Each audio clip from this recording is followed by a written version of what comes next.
Nëse si keni besuar kur Jezusi si shpëtimtar, ky nuk është thjesht një opinion, nuk është thjesht një qëndrim, por është e vërteta biblike, hyjnore, e vërteta absolute e Perëndisë plotfuqishëm.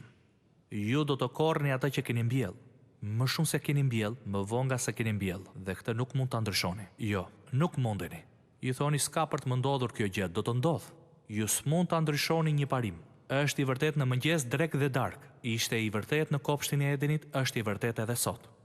Pa Krishtin në jetën tuaj, jeta juaj do të jetë e mirë. Edhe pse mund të kemi para, famë, prestigj apo çdo gjë tjetër, asgjë nuk mund ta zëvendësojë atë, sepse paga e mëkatit është vdekja. S'është vetëm vdekje fizike, por edhe shpirtërore. Ne korrim atë që mbjellim më shumë se sa mbjellim, më vonë se sa mbjellim. Ju keni nevojë t'i kërkoni Zotit Jezus Krisht ju fal mëkatet tuaja, jo për shkak të asaj që ju mund të bëni apo sa të mirë jeni, sepse ju nuk mund të bëni asgjë për të, por bazuar në faktin që ai vdiq në kalvar dhe derdhi gjakun e tij si shpagim për mëkatet tuaja.